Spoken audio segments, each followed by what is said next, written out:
हर exam की तैयारी आप एक ही तरीके से नहीं कर सकते, क्योंकि हर एक एग्जाम का पैटर्न अलग होता है, तो उसकी तैयारी भी उसी के अकॉर्डिंग की जाती है। क्वेश्चन पेपर के पैटर्न की सही समझ आपकी तैयारी को काफी आसान बनाती है। साथ ही आप सीधा टारगेट पर अटैक करते हैं तो सक्सेस होने के चांस भी काफी ज्यादा होते हैं।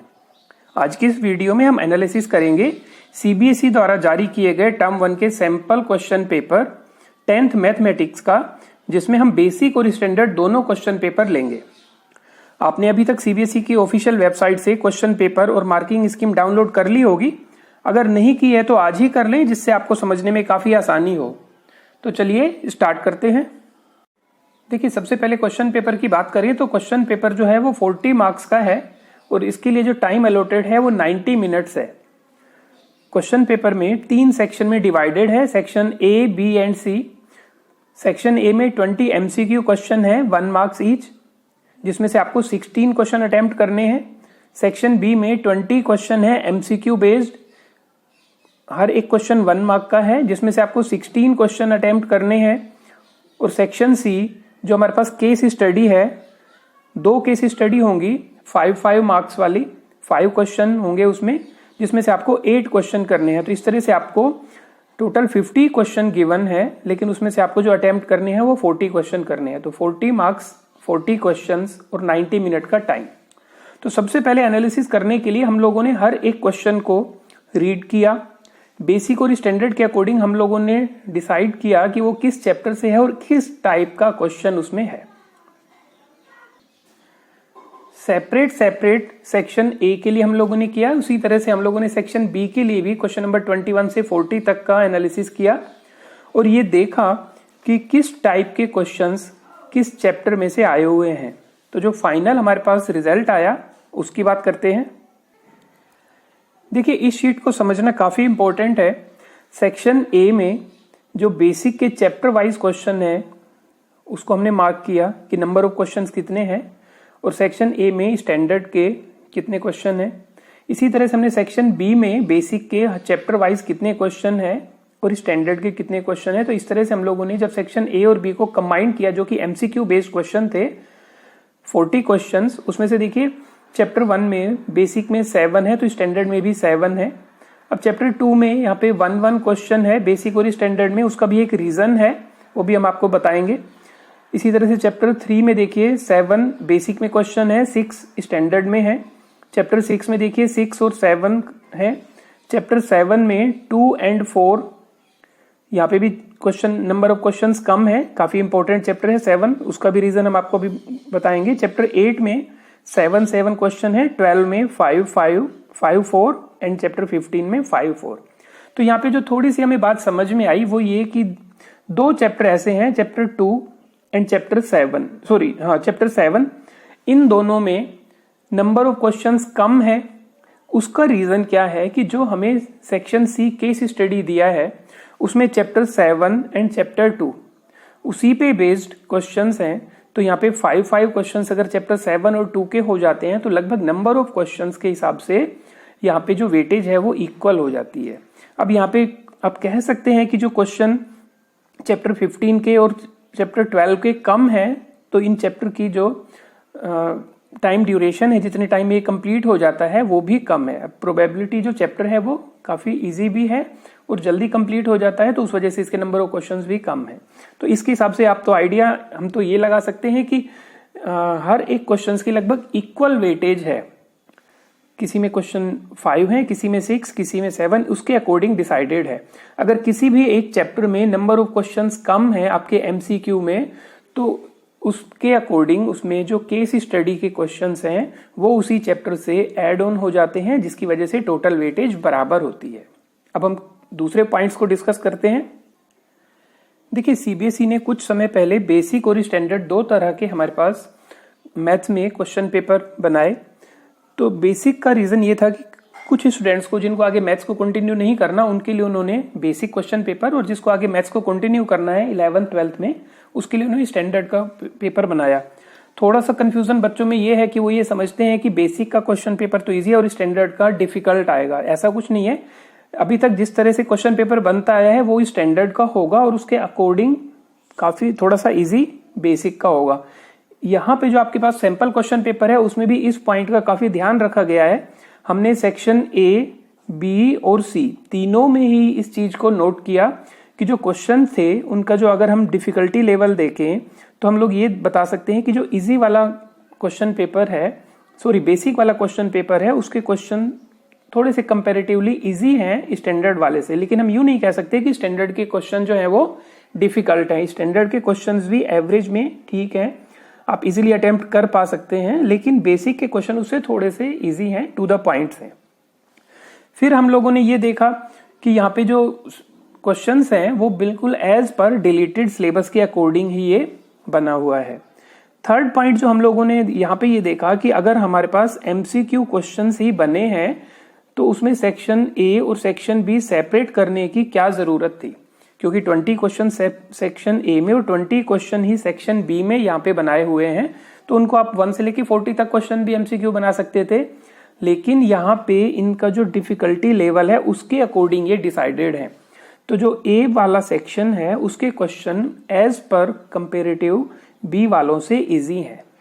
बी वाले भी आप इजीली सोल्व कर पाएंगे, लेकिन जो ए के क्वेश्चंस हैं वो आप काफी आसानी से कर लेंगे। अगर आप सैंपल पेपर को देखेंगे तो उसमें क्लियरली मेंशन है कि ए में आपको 16 क्वेश्चन अटेम्प्ट करने हैं आउट ऑफ 20, बी में आपको 16 क्वेश्चन अटेम्प्ट करने हैं आउट ऑफ 20 और सी में आपको 8 क्वेश्चन अटेम्प्ट करने हैं। लेकिन यहाँ पे तो देखिए आप इजीली कोई भी क्वेश्चन सेलेक्ट कर सकते हैं 20 में से, लेकिन यहाँ पे जो टोटल 10 क्वेश्चंस हैं वो 5 और 5 में डिवाइडेड हैं। तो यहाँ पे अभी क्लियरली मेंशन नहीं है कि हमें इसमें से 4 क्वेश्चन करने हैं हर एक केस स्टडी में से, या यहाँ पे हम 5 और 3 कर सकते हैं, 3 और 5 कर सकते हैं। लेकिन यहाँ पे प्रॉपर मेंशन नहीं है, तो हम लोग ये समझ सकते हैं कि आपको 8 क्वेश्चन कोई भी अटेम्प्ट करने हैं आउट ऑफ 10। अब हम बात करते हैं सेक्शन सी केस स्टडी की। केस स्टडी आपके बेसिक स्टैंडर्ड दोनों में ही गिवन है, जो आपके 8 मार्क्स की है। 10 क्वेश्चंस गिवन होंगे, आपको 8 अटेम्प्ट करने हैं उसमें से। यहाँ पे अगर हम लोग डिफिकल्टी लेवल देखें तो जो बेसिक वाली है वो इजी है स्टैंडर्ड से। अब यहाँ पे इस क्वेश्चन पेपर में, सैंपल पेपर में चैप्टर 7 और चैप्टर 2 से हमारे पास केस स्टडी आई है। तो यहाँ पे जो आपके इस सैंपल पेपर में है वो ओनली फॉर रेफरेंसेस है कि आपको इस चैप्टर से इस तरह की केस स्टडी आ सकती है और केस स्टडी के क्वेश्चन इस टाइप के होंगे। लेकिन ऐसा नहीं है कि आपको एग्जाम में भी चैप्टर 7 और चैप्टर 2 से ही केस स्टडी आएगी। आपको किसी भी चैप्टर से केस स्टडी आ सकती है, लेकिन उसके जो क्वेश्चंस हैं एमसीक्यू के उसके अकॉर्डिंग इस तरह से डिजाइन होंगे कि ओवरऑल जो सभी चैप्टर्स की जो वेटेज है वो उसी के अकॉर्डिंग सेट हो जाए।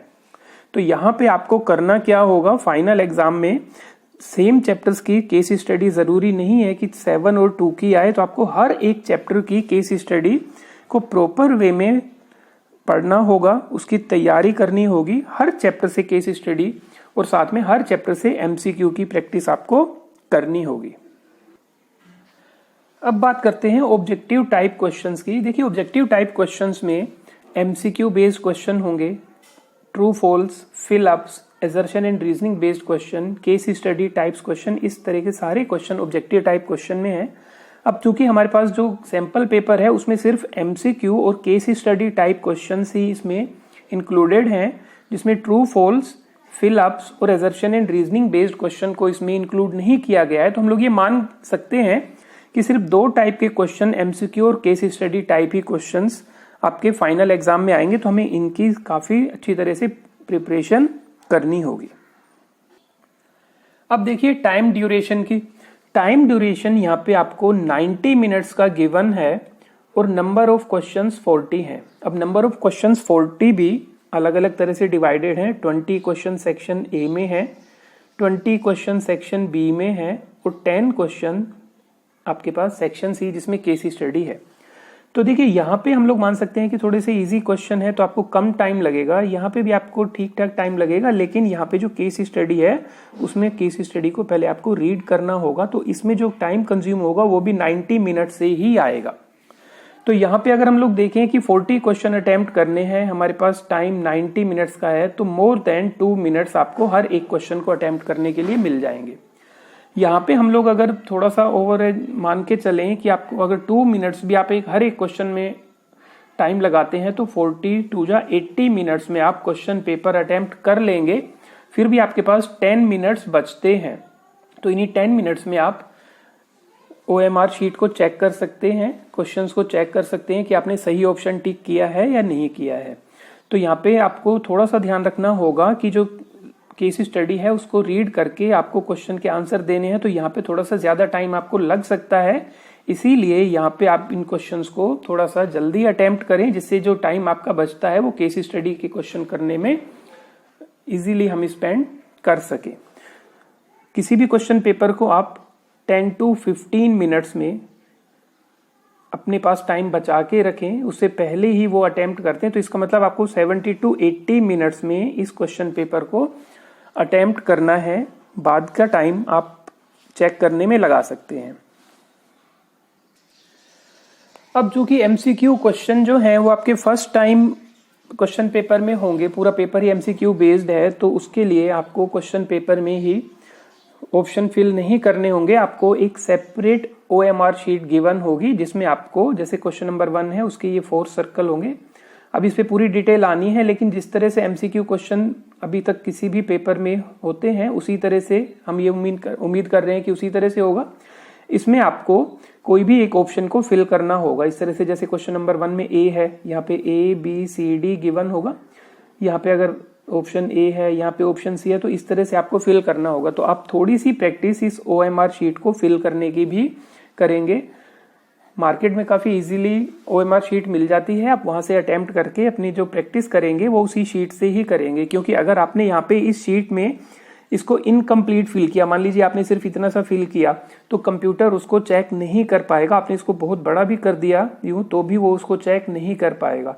अगर आपको इसको बाद में ध्यान आता है कि यहाँ पे आपने जो क्वेश्चन A किया है वो नहीं है, क्वेश्चन आंसर C होना चाहिए था, अगर आप इसको आंसर C फिल कर देंगे तब भी इसको चेक नहीं करेगा। आपको इसको रब करना होगा, क्रॉस करने से भी काम नहीं होगा, आपको इसको रब ही करना होगा। तो कुछ ऐसे इंस्ट्रक्शंस हैं जो OMR शीट से रिलेटेड हैं। इसके लिए हम एक सेपरेट वीडियो भी आप लोगों के लिए बनाएंगे, लेकिन अभी तक आपको थोड़ा सा ध्यान ये रखना है कि आपको OMR शीट में फिल करना है, तो आप अपनी तैयारी उसके अकॉर्डिंग कीजिए। अभी 5 या 6 दिन ही हुए हैं कि आपके पास सैंपल पेपर आया है, तो मार्केट में अभी लेटेस्ट सैंपल पेपर के अकॉर्डिंग जो बुक्स हैं वो अभी अवेलेबल नहीं होंगी, लेकिन कुछ टाइम बाद इसी तरह से काफ़ी अच्छी बुक्स मार्केट में आपको अवेलेबल हो जाएंगी। आप उन बुक्स को अच्छी तरह से चेक करके अपने लिए सेलेक्ट कर सकते हैं, या आप अपनी टीचर की भी हेल्प ले सकते हैं। याद रखिए इस बार का जो क्वेश्चन पेपर का जो पैटर्न है वो डिफरेंट है, तो आपको तैयारी भी उसी के अकॉर्डिंग करनी होगी, तभी आप पेपर को सही और टाइम से कंप्लीट कर पाएंगे।